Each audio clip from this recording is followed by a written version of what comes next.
I'm really very excited about something, and it's what I'm going to give you for the next 4 nights. And I don't say that because I'm trying to sell something. Every now and then, God will take a passage, and you know this from your own personal study, and somehow He'll take an old passage or something you studied in the past. He'll take something that you're very familiar with, and all of a sudden start to give you new truths in it and start to make applications to your life that after a while it just overwhelms you. It just totally overwhelms what God's given you. I'm not a great runner. In fact, probably people who really run would call me a jogger or a plodder or something. But I cherish my times alone. There was a day I enjoyed around a lot of people, but I enjoy my times alone so much to just go out and start with prayer and just commit a time to the Lord in prayer. And then, if like tonight, I'm speaking on a passage, to start to think about that passage. And today again, in the middle of that run, thinking about this passage I'm going to share with you tonight, another thought came that I hadn't even thought of ever before about this passage. And God taught me a brand new truth on it, just out there running. And I thought, oh, boy, Lord, it's impossible to know everything there is to know about your word. That's what's neat about it. You study and you think you get a hold of something, and you come back and you do it again, and there's something more that's fresh about it. Isn't that wonderful, really? It never becomes boring. There's always something more there. And I'll share that little thought as I move into this tonight. I appreciate the passage being read. Thank you. It was a passage out of Acts 7. And I want you to know, by the way, that is Stephen's discourse, and it's a great summary of Old Testament history, right? If you ever want to get a quick synopsis of the Old Testament, at least part of it, go to Acts chapter 7. That's a quick summary. But I'd like to take you back to the book of Genesis in chapter 37, which is the origin of, at least the start of that passage. And while we're returning to that, I'll go ahead and start my introduction. Let me ask a rhetorical question. You don't have to answer it. I'm just giving it to you to think about. I'll respond to it as I see it, but I want you to think about it. Does God really plan the kind of details of each life so that His plan includes our birth and our placement in specific earthly homes and families? Do you really believe that God is involved in planning our lives, including our birth, the home we're to be born into, the family that's going to raise us? I could have been born in a hidden tributary of the Amazon River. And today probably you run around with disc in my ears or something and think that the monkey in the tree was my God, maybe. Somehow in God's providence in my life, that's not what happened. Nor yours. Does He have a specific purpose for me that will come only because that only places me in? I don't know if I should ask this, so I won't ask it I can ask the question, but not have you reveal this because maybe you don't want to. For some people who love children, God doesn't give them the wonderful privilege of bearing their own children. Their privilege is instead to raise a child that's come into the world from someone else. And all I can think of as a high schooler was all things I wanted to do was be an athlete, a coach, and I thought that I'd be married. I thought of having my own kids, what it would be like to be a dad. And then the day came when all of a sudden I found out that I'd never be a dad. At least I'd never be a dad with my own offspring. So the wife and I just couldn't have our own kids. We said, well, Lord, what do you want? What you want us to do? If there's another child there that you want us to have, we'll sure take that child. And a 6-day-old boy came into our lives and was our first son. And 2 years later, a beautiful little 2-day-old girl came into our lives and became our daughter. A couple years later, a beautiful son came into our lives to be our second son. And I think it's the most wonderful thing that could happen to us. Their life will never be the same because of being in our home. Maybe worse in some ways, better in some ways. But somehow God's plan, that's where He placed them. Not an accident, part of God's plan. Our oldest son today is involved working with youth as a counselor, working with some very hardcore kids that really are struggling. Kids that are in their last leg of hope, and if they don't make it in the center where he works with them, the President Center, they're going to go into full-time incarceration. He's 30 years old.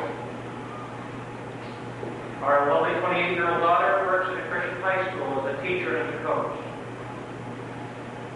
Loves the Lord. Our oldest son loves the Lord. Our youngest son is 26 and married. It looks like he may be facing what we face. I don't know what's going to happen there. And God's given him a wonderful opportunity to teach in that fine school, to teach and coach and be a part of people's lives. He loves the Lord. He has a wonderful wife who loves the Lord. I don't know what happened to God not placing him in our home. Was that an accident, or was that part of God's plan? You see, the home is a place of provision.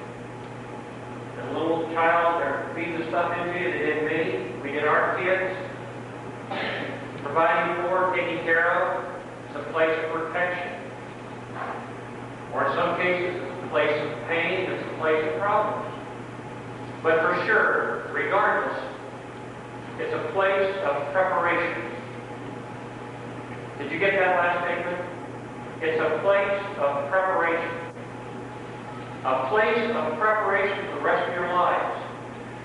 Most of us spend, in our society, 1/3 to 1/4, or 1/4 to 1/3 of our time in that home. Out of our whole lifetime, we'll spend 1/4 to 1/3 of our time in that home. In preparation for the rest of the years when we're independent. That home is not permanent. Probably not perfect. But it is a place of preparation, regardless of the kind of atmosphere that's there. I did not have perfect parents. You probably don't either. My dad was a compulsive gambler. I was born in California and raised in Nevada. And wide open gambling, drinking. I was in bars as a baby before I knew what a church was. My family were not involved in that. They were not religious people. They were not anti. They just did not get involved. And my dad was never an alcoholic, but he was a very compulsive drinker. He would get on binges. My dad became absolutely vicious when he drank. And I was always small growing up. I was in growth. It seemed like I was practically an adult, it seemed like. And my dad was like 6'2", about 230 pounds, and just like a rock. And my mom became an alcoholic, not long out of high school. Greatly impacted our home. If the secular psychologist would examine our home, or the Christian psychologist, they'd probably say I came out of a rather dysfunctional home, least disorder. I look back a little bit, all that was part of God's program for my life. I never would love young people the way I love them today, and want the ministry with them if I not come out of that kind of background. It was all part of God's preparation, even those hard things in my life. I didn't always feel that way. I can remember times as a teenager lying on the floor after my dad cut me alongside the head. I probably deserved it most of the time. Today it'd be called child abuse. And I learned to fall on my nose, so I could make that thing bleed like crazy if I did. And then my mom would reach over and she'd, intervene on my behalf and rescue me. Then I had my mom and dad to fight, and I thought that was great. I can remember thinking the worst thoughts while on the floor, such as, someday when I played professional baseball with the St. Louis Cardinals, that's why I thought Cardinals, so that's what it was. When they interviewed me, I'm going to tell the media, I made it in spite of my old man.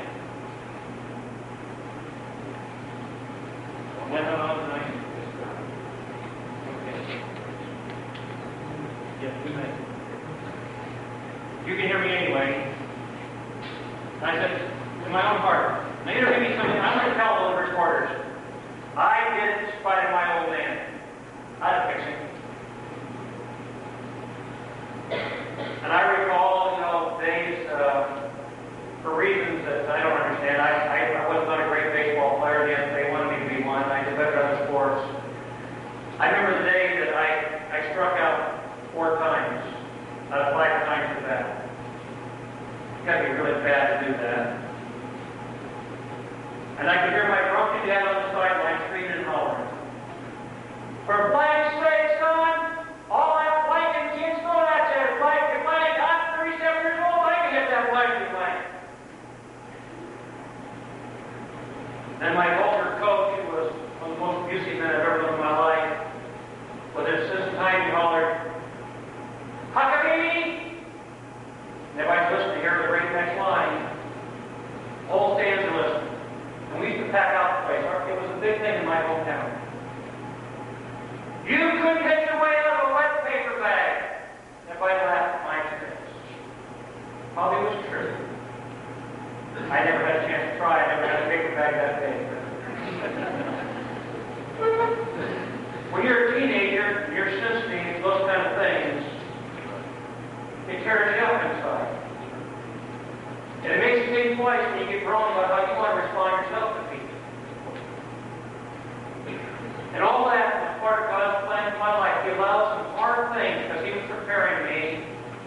He was preparing me for the day that I would be a man, independent, with my own home, my own family, my own ministry. It was not an accident. If I could go back and have it all over again, I just want to know Christ as a Savior in those years and wait until I ever got out of high school. Be a testimony sooner to them. But outside of that, I wouldn't ask for it all over again. Dad wanted me to pull out me again, Mom wanted to get drunk and lie around the place and carry on unbelievably fine. I said, fine. Lord, that's okay. You have a reason for it. Because I know today that in God's great plan, there aren't accidents, these kind of things. I hope you believe that. Some homes are so orderly, so neat, if you miss your mom and dad so much right now tonight, you can probably stand it. It's just a neat, loving, caring, protecting place. And others come out of a rack, it's awful. But the person we're going to talk about quickly tonight, we're going to talk about his family, about his life, is Joseph. I'd like to zero in on Joseph, and I've simply entitled it The Tender Son. And I'd like to take up some of the events that developed his life, what he lived with, and how he handled certain situations that you and I have to live with for ourselves. And again, I'm going to do what I did tonight. I'll just put up on the transparency. I'll not try to hide any of it. You can get the outline as much as you like.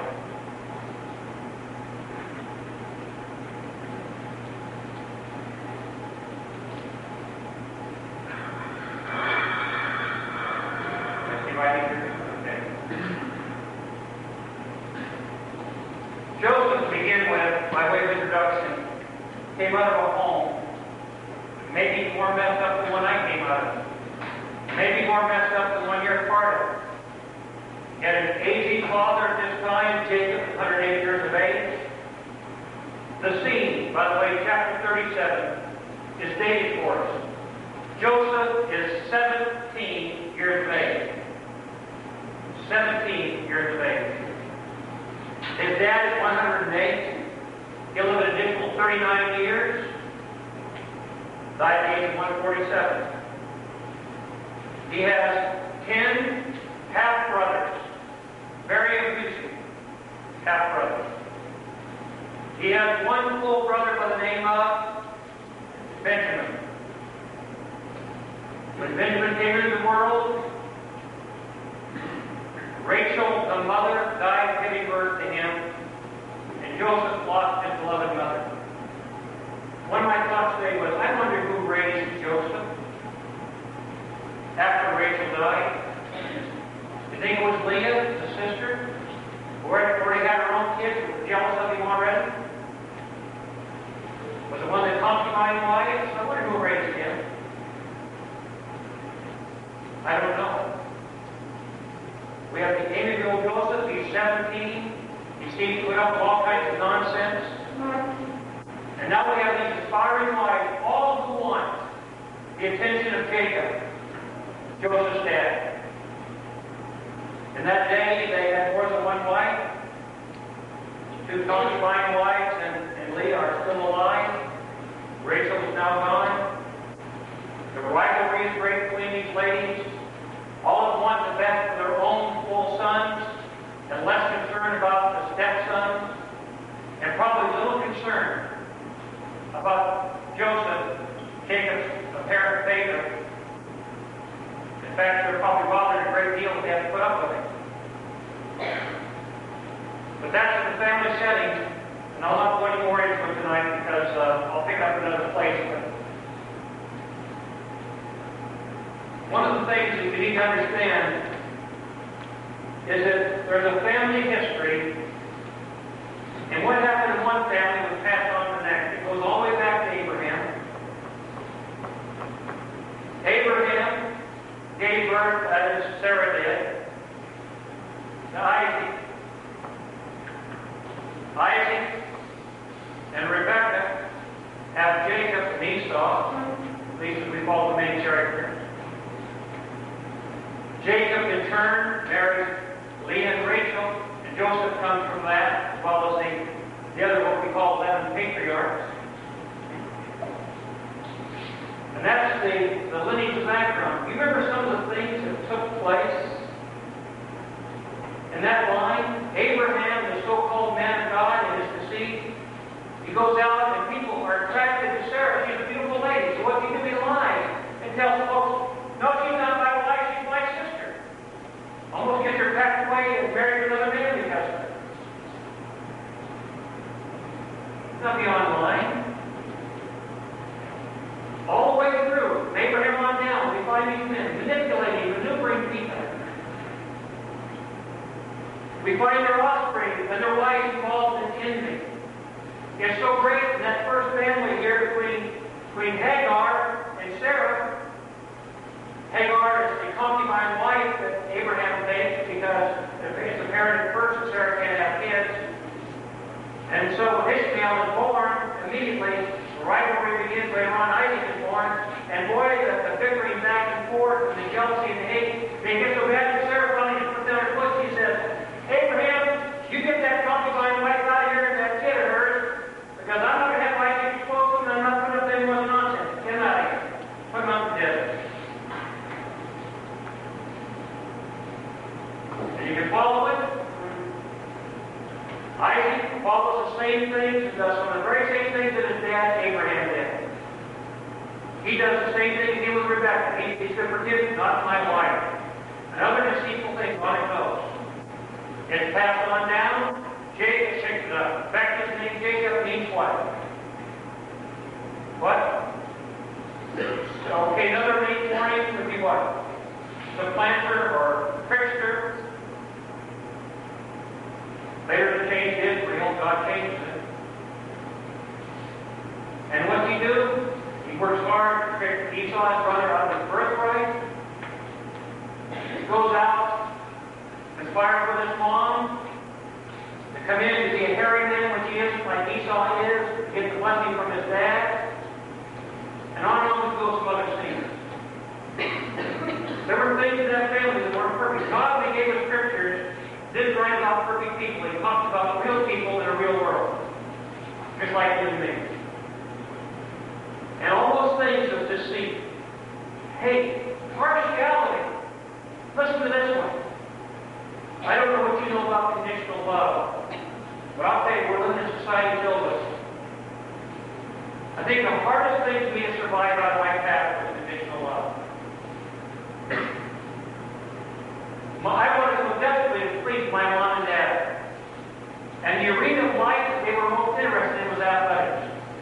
It had to be the area of my younger brother, Sheldon. I really didn't, by comparison. At least not until I got older.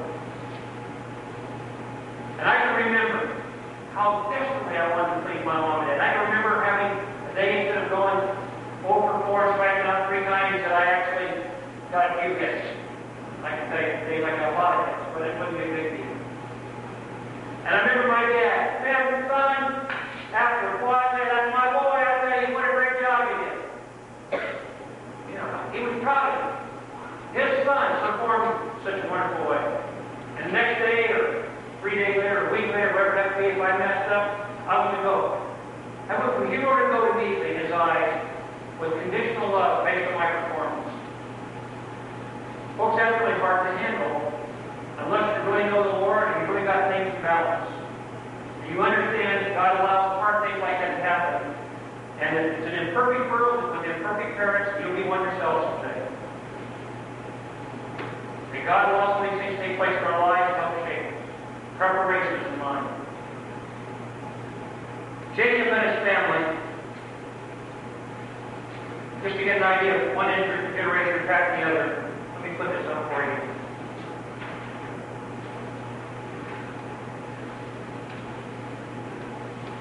Abraham, Sarah, Isaac, Rebekah, Jacob. Look at these passages we're going to.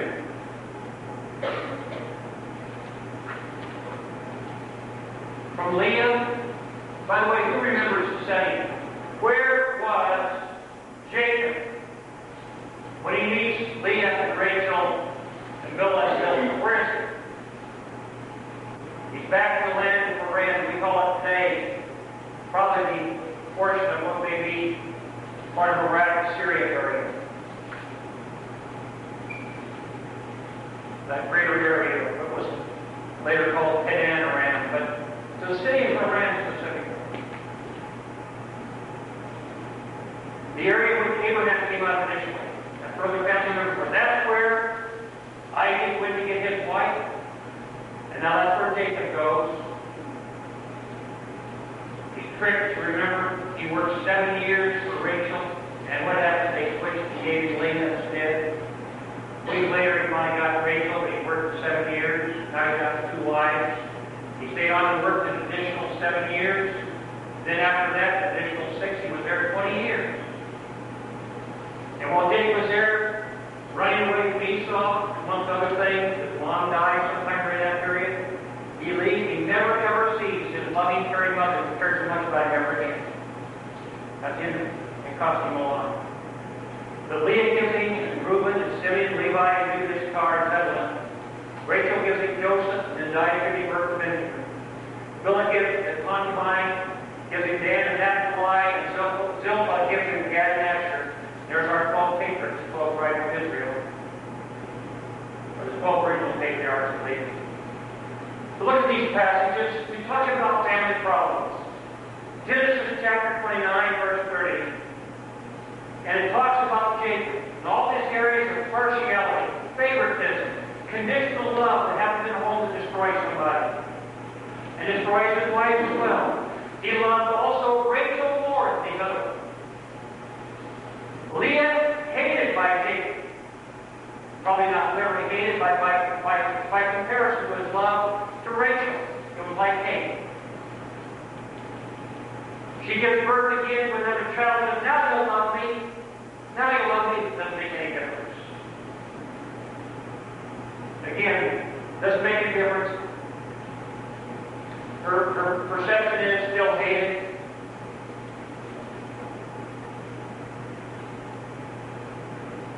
Now my husband rejoined me at last because I would have given a son. Rachel envies Leah. Wrestle with my sister. The struggle between them. The conflict. You've taken soul of my husband from me. I don't want to take time to go all the details because we've got to move ahead for another point or two, but I want you to understand that this is a home that is struggling. This is a background where people are struggling. This is the home in which Joseph was born into. Alright? I'll leave that because I want to move ahead. In chapter 27, moving back, the deception that Isaac received where Joseph came in dressed as if he was Esau. That was contrived by the mother. Rachel helped bring that about. Genesis chapter 34. I need to have you turn there because I want to take you through a couple of these. It's important, okay? Genesis chapter 34.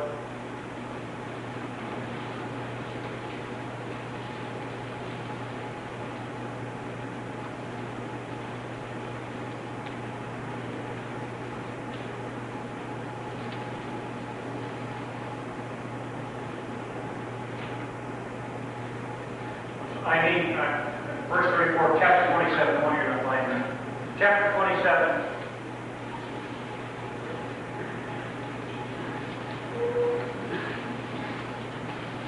Verse 34, chapter 27.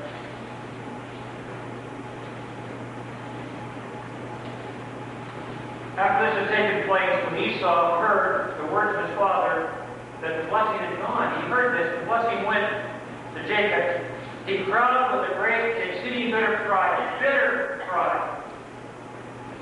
He said, his father, bless me, even me also, my father.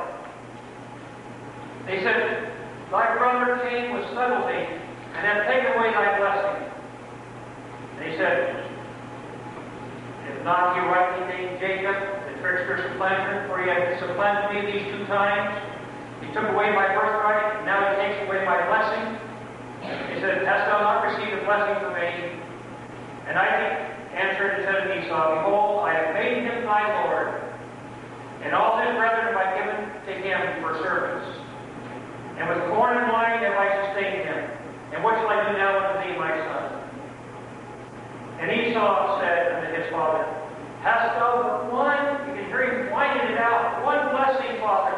Hast thou but one blessing for me? Even me also, my father. And Esau lifted up his voice and wept.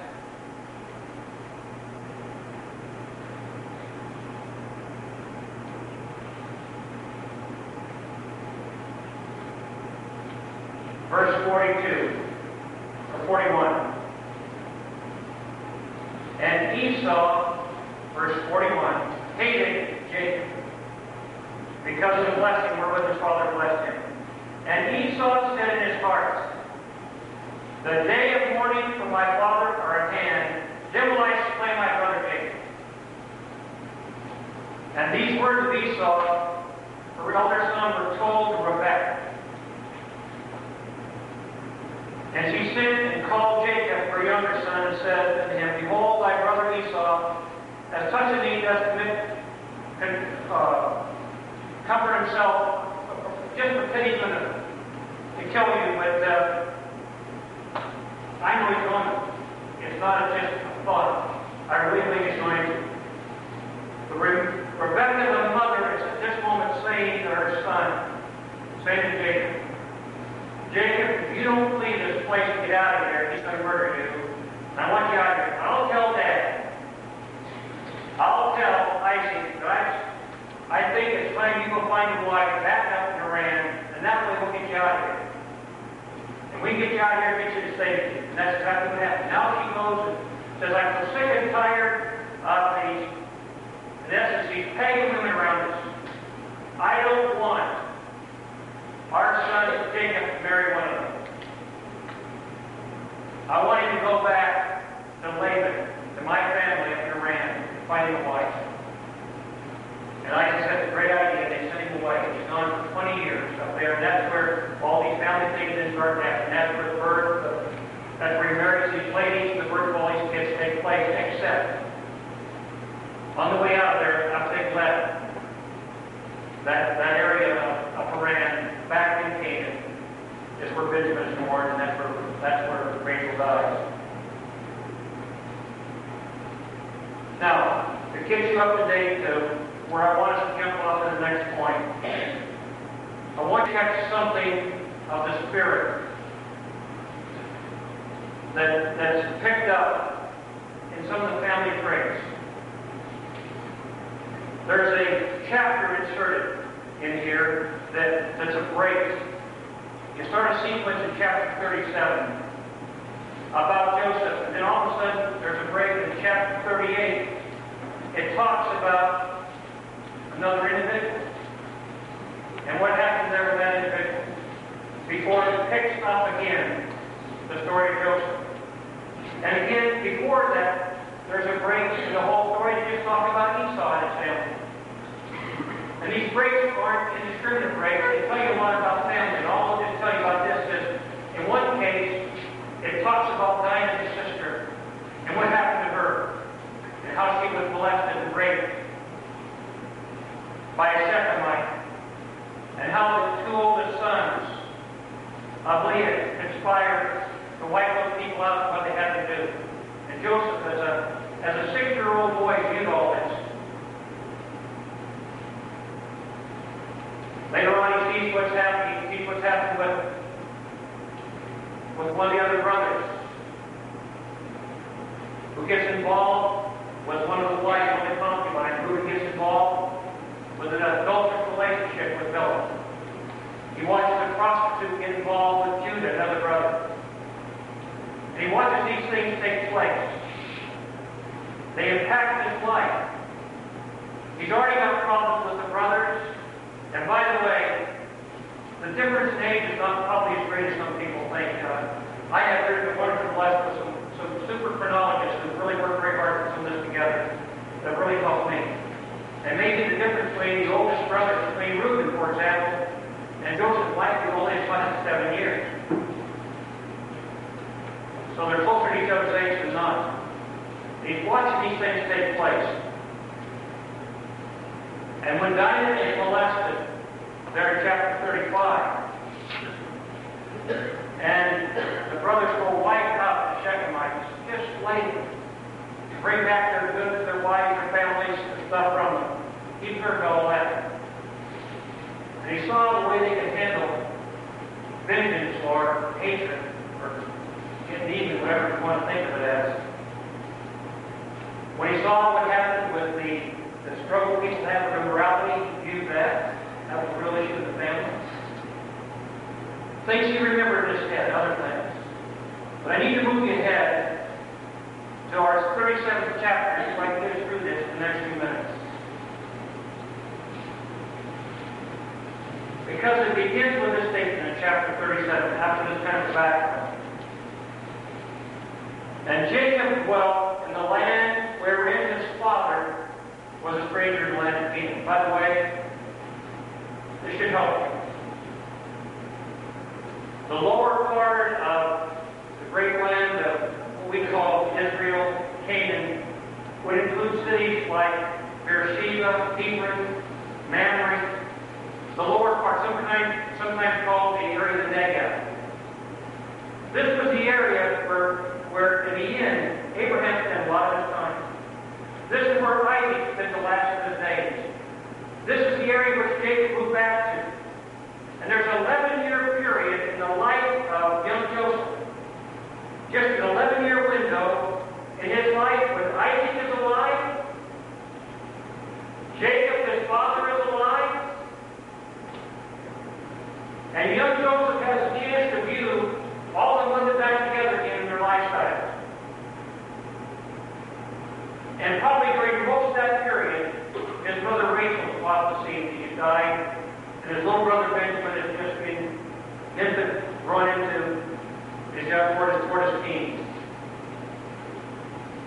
And all of a sudden he comes to the 17th year, and the scriptures focus on that 17th year. I've often wondered why God would take and give us a date just like this and a focus on a year.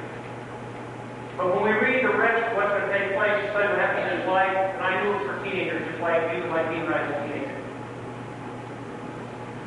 Because we're talking about the last days mentality. When things get worse and worse, you live in bad situations, hard times. Everything seems to be going against you. The cards are stacked against you. We've got a living example in Joseph how to handle it. Even though we would not call that last days. One of the reasons that I think that Jacob was so enamored and appreciated so much his son Joseph as he saw so many of the character qualities, the positive character qualities in his life. When you sit down and you compare the character qualities of the brothers with the character qualities in the life of young Joseph, I'm telling you, you can't get further than east and west or left and right. They are so different. When you see, if you're a person who appreciates character qualities in people, and I think Jacob must, he saw these traits in his son. He said, wow, Joseph's got this quality. This is a great quality. He's got this quality. What a quality. And it's not just, the scripture tells us that he was the son of his old age. He was the son of the wife of old Rachel. But also I think he saw character qualities. I don't think he's just a pampered and spoiled son. The brothers thought so and hated it. And again, listen, there's a lesson. Here's something I got from the Lord today running. I really thought about this. I think it's a real issue. When you have great character qualities that are godly-like qualities in your life, people who appreciate those kind of qualities will really appreciate you. You have a lot of confidence in you.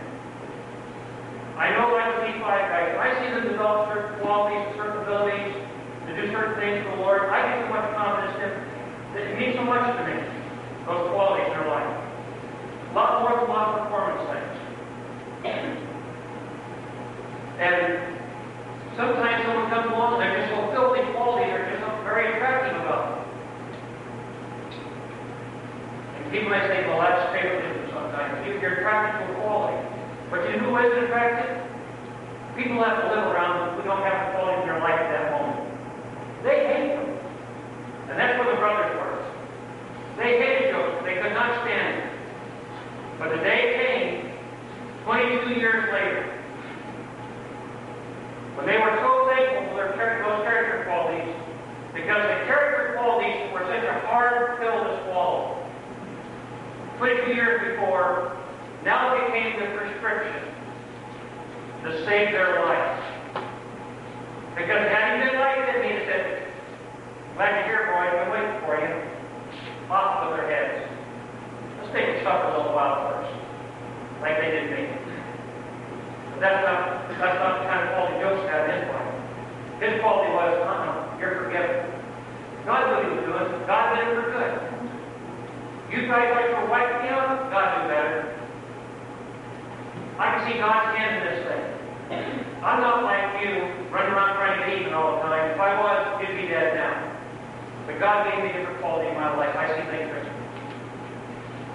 And guys and gals, the people who right now object to your godly lifestyle or qualities in your life that are the so-called goody-goody two-shoe qualities or the things that really stand for real Christianity, the day will come. They'll come back around to you and they'll be glad of those qualities.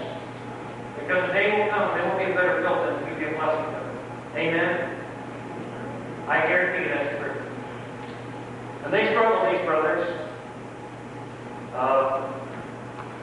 Chapter 37 tells us Joseph was 17 according to verse 2.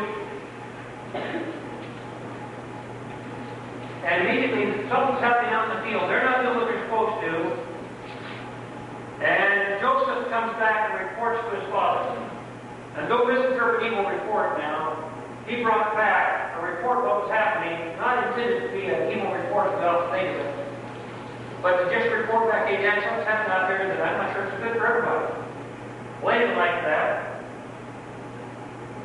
Now, Jacob or Israel loved Joseph more than all his children because he was the son of his old age, and I think, P.S., he had those character qualities in his life. He made his coat of many colors, tunic, what it really was. And as soon as the other brothers saw this on him, they were extremely jealous. And look at their reaction. Verse 4. They hated him. They could not speak peacefully unto him. Verse 4. Verse 5. Here's our green pea tour guy. Even one of the first green pea 2 men. And Joseph dreamed a dream and he told his brethren. And when he shared the dream with them, they hated him yet even more. Are you catching the character quality of these brothers? They are men who can hate. And he said unto them, here I pray you this dream? He shares the dream. He simply tells them about binding sheaves in the field. And lo, my sheep arose, and also stood upright. And behold, your sheep stood around about and made a feast, for you found none of my sheep. He just said what God gave to him. He wasn't trying to make a big deal out of it. He said, this is what happened. And his brother said to him, shalt thou indeed reign over us, or shalt thou indeed have dominion over us? And they hated him yet the more for his dreams and for his words. 3 times he got this about them by hating him. And he dreamed yet another dream, and told it to his brother, and said, behold, I dreamed a dream more, and behold, the sun and the moon and the 11 stars made obeisance to me. And he told it to his father and his brother, and his father rebuked him for it. Said unto him, what is this dream that thou hast dreamed? Shall I, thy mother, and thy brother, indeed come to bow down ourselves to thee to the earth? And his brothers envied him, but his father observed the same. And his brother went to their father's flock up in Shechem, back up where Dinah was molested, where she was raped. And Jacob, Israel, said unto Joseph, do not thy brethren feed the flock in Shechem? Come, and I will send thee unto them. And he said to them, here I am. He said, then go, and I pray thee, see whether it be well with thy brethren. And well with the flocks, bring me word it is. And we sent him out the vale of Hebron, and he came to Shechem. I want you to catch something.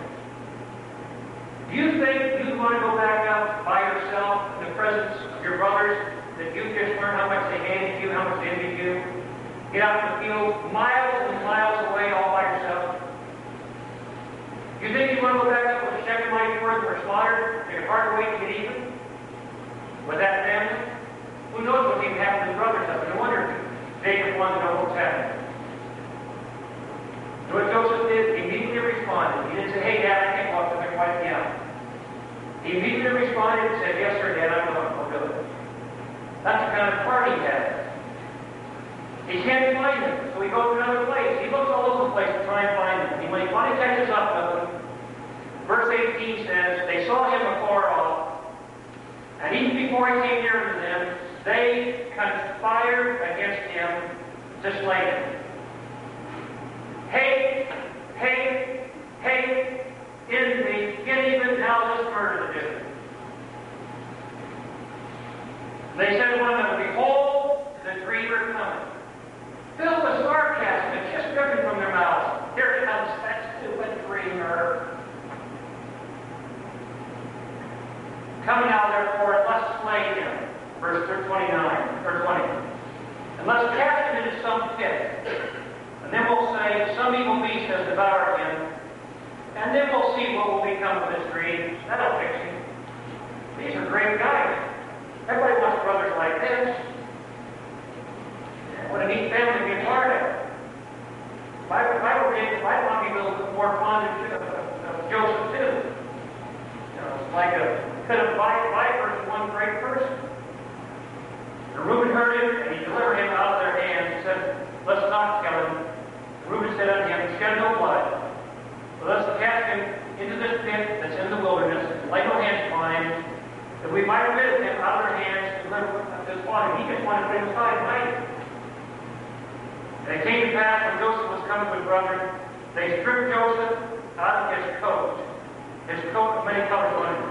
What was the first thing they took away? That crazy coat that they hated so much.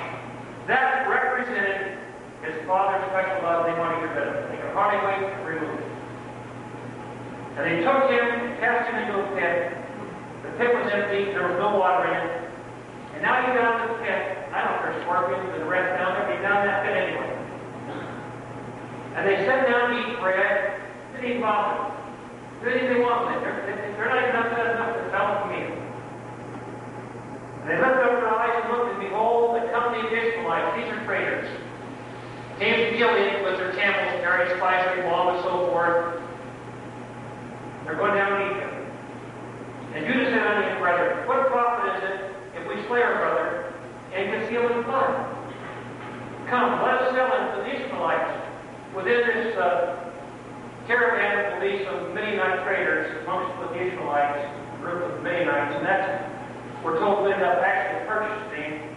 They take him on down to Egypt. He's sold there. We're told, verse 28, they lifted him up out of the pit and sold Joseph to the Ishmaelites for 20 pieces of silver. And they took Joseph on down to Egypt.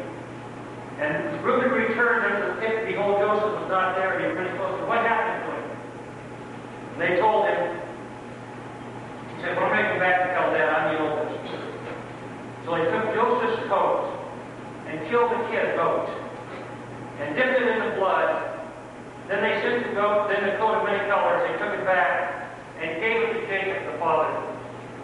Said, we don't know what really happened to him, but this is his coat. But if they have wild beasts that have been torn to pieces. They are hardened. They are liars. They conspire false stories.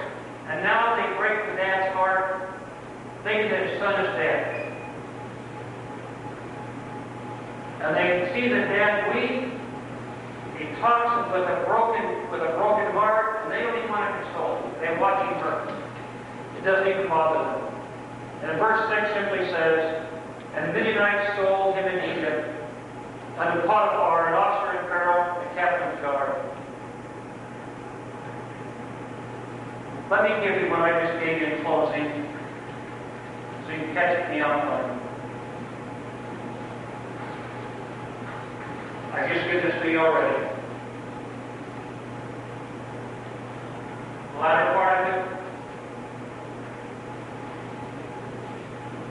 the progressions that take place, first of all, the hate turned to envy, envy finally to conspiracy, conspiracy to murder. Lies turned to deceit, insensibility, to heartless actions. That was the progression of this whole thing. And it was all purposeful. It was planned. The goal was, let's remove our problem from our home. Our problem is that dude, Joseph. Let's get him out of here. That was the purpose. The plan was to get him out of there. And it was a painful thing. Because here's a 17-year-old lad who has the slightest idea of what the world's happening in his life. Not being taken away by these traders, taken to a foreign land with a strange culture and a different language, wondering if he'll ever see his homeland or his family again. And he goes with his hurt. The word comes back to Jacob that he's been slaughtered, and now we have a hurting dad, mourning over the loss of his son, thinking he's been murdered by some wild beast. And yet it was all providential, because God had a better plan. And young people, that's what I want to try and get across tonight in my conclusion, with an application for you. I started talking about a place of preparation. Your home may be painful, it may be a place with problems, or it may be a place with wonderful provision and wonderful protection, and lots of love and lots of wonderful things. But either way, it's part of God's place in your life of preparation. Do you believe that? Your home is a place of preparation. Not necessarily for all the purposes that you have in mind right now, but for purposes that God has. Need to not get too personal, but your home was designed for the day that you leave that home, He'd give you home. It wasn't an accident. You waited. You finished most of your years until the very before Son came into your life. It wasn't an accident. You had to stay right out of high school. And it sure wasn't no accident. You were raised whom you were there in North Illinois.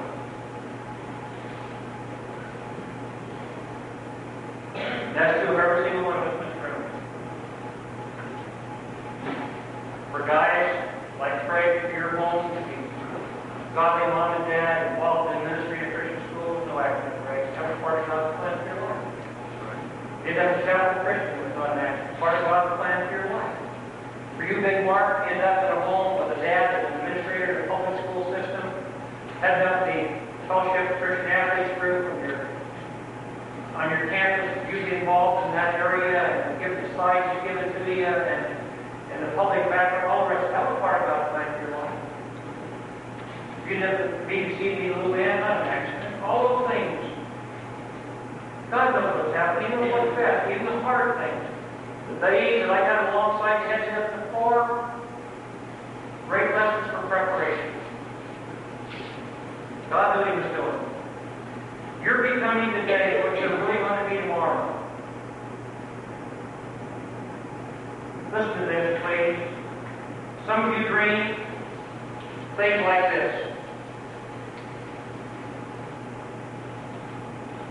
If I can just get out of this home and get myself free and get into a new setting, get my own wife, my own husband, man, I will really start to live. But if you've not learned how to handle the adversity, the hard times, the problems, as well as all the good things, and all the opportunities God gives you in your present home, if you don't come now to make the adjustments, and you struggle with these areas, you know what will happen? Believe me. The same you walks out of your mom and dad's front door, and you walk into somebody else's new front door, a new setting, and maybe you do a new relationship with a new person, but you take the same you with you. Did you hear me? You take the same you with you. Now you don't think so. It'll be different there. Oh, she'll love me differently. He'll love me differently. It'll be different there. No, you take the same you with you. And the way you responded to all those things for all your life, the same you goes right out that door to the new setting, in the new relationship. But you know what you start doing right now? You can start to make your home a place of preparation for your independent life someday. You can start to make this some kind of opportunity to grow. A time to make attitude adjustments, to start to become a biblicist, who really believes in biblical answers for hard things today. You can start to see your home as God's special preparation, getting you ready for something better down the line. If you can handle hard things in your home now, if it gives you your own, it'll be a cakewalk, it'll be a snap. But if you don't start handling it now, we're going to struggle later too. One of the greatest indictments of my life came from my wife early in our marriage when she said to me, "You know what, Jim? You are just like your dad." I said, "Got you there," because I'm not. I'm not a drinker. I'm not a carouser. I'm not a gambler. Got you there. I'm not like my dad at all. No, she said, in your attitude, the way you handle issues in life, you're just like your dad. And she was right. She was right. I had so emotionally focused on my dad and some abuses, I ended up almost liking some of those things. And she caught it. Because I knew nothing about Christianity those days. I made those applications as a high schooler so that you learn to see all that adversity is just an opportunity for advancement. I've seen all that pain as an opportunity for progress. I've seen all those things that are so hard as opportunities that we're going to see that Joseph took advantage of, developed his life, so we could really make an impact. Jacob's favoritism probably was never so much his favoritism as maybe observing some character qualities and all that. My suggestion, guys and gals, is this: make your Christianity so personal. And it's in your relationship with Jesus Christ that these things drive you to Him, these hard things in your home, drive you to Him. Instead of blowing up and responding back in anger to family members, brothers and sisters, mom and dad, and the rest, you start to handle it differently. Lord, why this? Help me, Lord. Give me good responses. Give me a lifestyle that would be your lifestyle, so I will respond differently. Instead of becoming a smart aleck or a reactionary, I'll have different actions. I'll respond differently. It's you and me, Lord. Help me make this thing personal. My wife turned out to be the jewel she is because that's what she did. All those abuses drove her to the Lord. Drove her right to Him. So she had proper responses back. You know what? You can't change. Listen to me. You can't change your your mom and dad, you probably can't change your brothers and sisters. You can't. And someday you won't be able to change your husband, and you won't be able to change your wife. I don't know if you heard me or not, but I just told you something important. You will not be able to change your husband, and you will not be able to change your wife. But you know what you can change? You can change your own responses, your own attitudes. A German theologian and pastor, during World War II, when the German Nazis were taking over everything, was asked to surrender his beliefs to Nazism. He refused.